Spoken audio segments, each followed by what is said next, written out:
नमस्कार, भारत होम्योपैथी के YouTube channel पर आपका स्वागत है। आज हम इस वीडियो में बात करने वाले हैं बेकिंग सोडा के बारे में कि क्या किडनी पेशेंट्स बेकिंग सोडा खा सकते हैं, अगर हाँ तो क्यों खा सकते हैं। तो आपके इन सभी सवालों के जवाब आपको इस वीडियो में मिलने वाले हैं, तो इस वीडियो को एंड तक देखें ताकि आप कोई जरूरी इंफॉर्मेशन मिस ना कर दें। जी हाँ, बेकिंग सोडा किडनी पेशेंट्स की किडनी को बचा सकता है। इसका मतलब है बेकिंग सोडा को किडनी पेशेंट्स खा सकते हैं। बेकिंग सोडा को केमिकली हम सोडियम बाइकार्बोनेट बोलते हैं और इसे अक्सर हर किडनी पेशेंट को दिया जाता है। जो मेडिसिन्स किडनी पेशेंट्स खाते हैं उनमें बेकिंग सोडा होता है, मतलब सोडियम बाइकार्बोनेट होता है। लेकिन ये किडनी पेशेंट्स को क्यों दी जाती हैं, ये बहुत कम किडनी पेशेंट्स को पता होता है। तो आज हम आपको यही बताने वाले हैं कि बेकिंग सोडा की टैबलेट्स किडनी पेशेंट्स को क्यों दी जाती हैं। अगर आप ये मेडिसिन्स ले रहे हैं तो ठीक है, अगर आप ये दवाइयाँ नहीं ले रहे तो भी आप बेकिंग सोडा की दवाइयाँ ले सकते हैं, ये टैबलेट्स ले सकते हैं। लेकिन इसे लेने से पहले आपको इस वीडियो को पूरा देखना होगा ताकि आपको पता चले कि आपको ये मेडिसिन्स अपनी डाइट में या अपने शेड्यूल में क्यों ऐड ऑन करनी है। इसका एक बहुत बड़ा रीज़न ये भी है कि अगर कोई किडनी पेशेंट अपनी दवाइयों में कुछ भी ऐड ऑन करता है या अपनी डाइट में कुछ भी ऐड ऑन करता है तो उसका बहुत एडवर्स इफेक्ट उसकी किडनी पर पड़ सकता है। तो बेकिंग सोडा हमारी किडनी के लिए क्यों ज़रूरी है, ये जानने से पहले हमें थोड़ा सा किडनी के बारे में भी जान लेना बहुत ज़रूरी हो जाता है। होता क्या है, जब मोस्टली पेशेंट्स भारत होम्योपैथी आते हैं या नॉर्मल अगर हम किसी भी इंसान से पूछते हैं कि हमारी किडनी हमारी बॉडी में क्या काम करती है, तो अक्सर लोगों का यही आंसर होता है हमारी बॉडी में किडनी यूरिन फॉर्मेशन करती है, एक्स्ट्रा वेस्ट मटेरियल्स को और टॉक्सिन्स को यूरिन के थ्रू बाहर करती है। लेकिन ऐसा नहीं है कि किडनी सिर्फ इतना ही काम करती है। हमारी किडनी हमारी बॉडी में काफ़ी काम करती है। कई काम है जो शायद एक नॉर्मल इंसान को नहीं पता होते, लेकिन डॉक्टर्स को ये सभी पता होते हैं। उनमें से एक काम होता है हमारी किडनी का, हमारी किडनी बॉडी में एसिड के लेवल को मेंटेन करती है, ब्लड में एसिड के लेवल को कंट्रोल करती है। जो एक्स्ट्रा एसिड हमारी बॉडी में होता है उसे हमारी किडनी यूरिन के थ्रू बॉडी से बाहर निकाल देती है और हमारी बॉडी में या यूं कहें हमारे ब्लड में एसिड के लेवल को कंट्रोल करती है।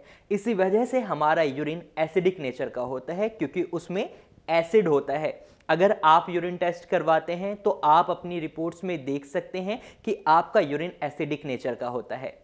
और ये एसिडिक नेचर कहाँ से आता है? ये एसिडिक नेचर आपकी बॉडी में जो एसिड बन रहा है, जो यूरिन के थ्रू बाहर निकल रहा है, वही आपकी बॉडी में एसिडिक नेचर लाता है, यानी आपके यूरिन में एसिडिक नेचर लाता है। अब जब आपकी किडनी एसिड यूरिन के थ्रू बाहर निकाल रही है तो एसिड लेवल आपका नॉर्मल रहता है। लेकिन जब आपकी किडनी खराब होना शुरू कर देती है, इसकी कोई भी वजह हो सकती है। इसकी वजह हो सकती है आपका ब्लड प्रेशर हाई रहता है, हो सकता है आपकी शुगर लेवल मेंटेन नहीं हो रहे और आपका sugar level day by day बढ़ता जा रहा है, जिस वजह से भी आपकी किडनी पर इफेक्ट पड़ रहा है, या इसकी कोई और भी प्रॉब्लम हो सकती है। तो होता क्या है, इससे आपकी किडनी अपना काम सही से नहीं कर पाती।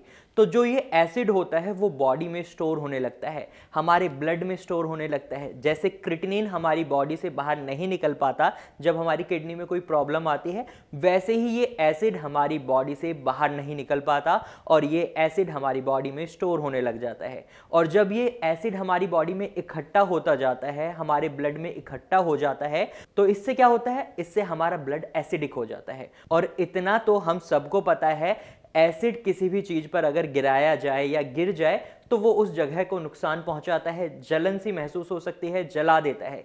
ठीक उसी तरह एसिडिक ब्लड जब आपकी किडनी तक जाता है तो ये उसको नुकसान पहुंचाता है, उसको नुकसान पहुंचाना शुरू कर देता है। जहां आपकी किडनी ऑलरेडी प्रॉब्लम में है तो ये एसिडिक ब्लड उस प्रॉब्लम को और बढ़ा देता है, किडनी के काम को बढ़ा देता है।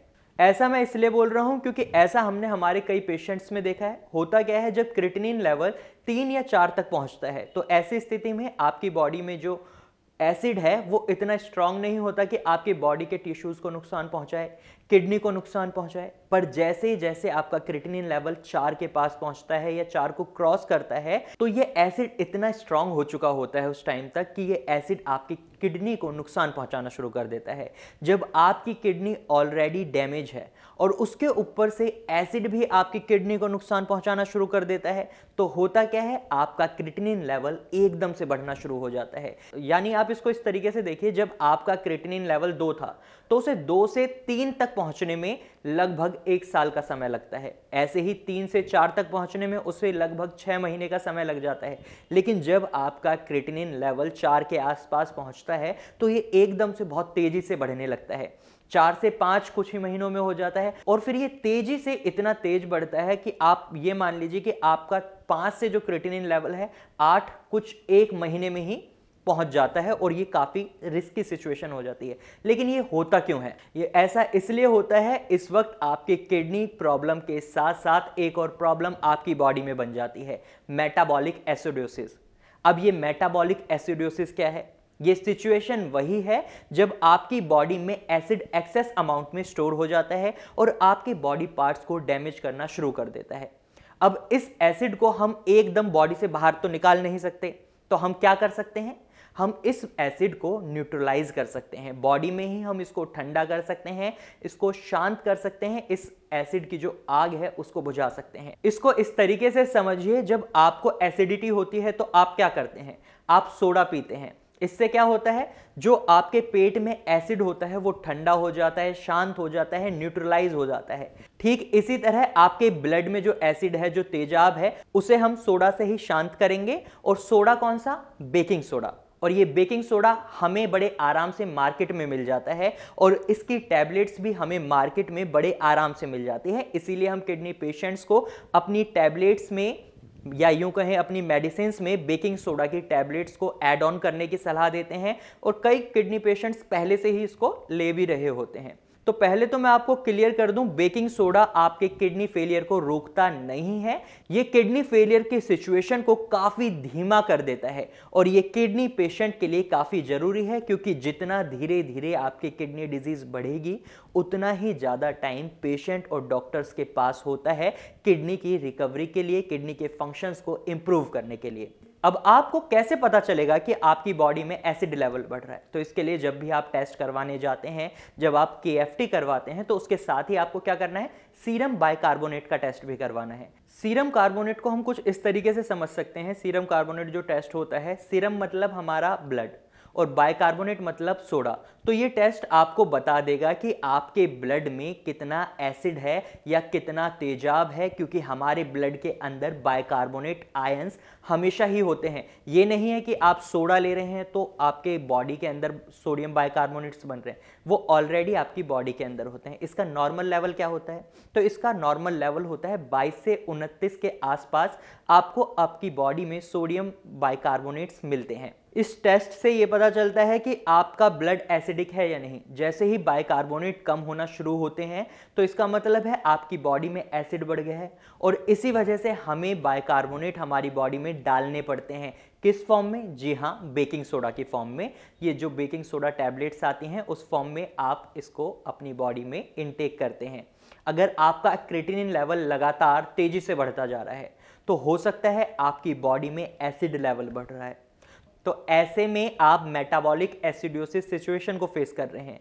तो ऐसे में आपको क्या करना है? आपको बेकिंग सोडा या बेकिंग सोडा की टैबलेट्स को खाना है, लेकिन इससे पहले आप एक सीरम बाइकार्बोनेट टेस्ट करवाएं ताकि आपको आपकी एक्चुअल सिचुएशन का पता चले। लेकिन सोडियम बाइकार्बोनेट आप किस अमाउंट में लें ये आपकी रिपोर्ट्स पर डिपेंड करता है। ऐसा नहीं है कि हमने आपको बता दिया बेकिंग सोडा आपको खाना है तो आप इसे अपने अकॉर्डिंग लिखाएं, नहीं, ये आपकी रिपोर्ट्स के ऊपर डिपेंड करता है कि आपको इसकी कितनी रिक्वायरमेंट है। आपकी रिपोर्ट्स देखने के बाद ही आपको सोडियम बाइकार्बोनेट कितनी अमाउंट में लेना है ये बताया जा सकता है। इसके लिए आपको क्या करना है? आपको सीधा नीचे दिए गए नंबर पर कॉल करना है या फिर आप अपनी रिपोर्ट्स भी हमें व्हाट्सएप के थ्रू शेयर कर सकते हैं। हमारी टीम खुद ही आपसे कांटेक्ट कर लेगी। तो आज की इस वीडियो में हमने क्या बात करी? आज की इस वीडियो में हमने आपको बताया बेकिंग सोडा कैसे किडनी पेशेंट्स के लिए फायदेमंद है। तो अगर आपको हमारी वीडियो अच्छी लगी तो आप इसे लाइक करें। साथ ही अगर आपको ये जानकारी यूजफुल लगी तो इसे आप अपने दोस्तों और रिश्तेदारों के साथ शेयर करना ना भूलें। और अगर आप ऐसी ही यूजफुल वीडियोस देखना चाहते हैं, इंफॉर्मेशनल वीडियोस देखना चाहते हैं, तो अभी हमारे चैनल को सब्सक्राइब करें। Thank you for watching.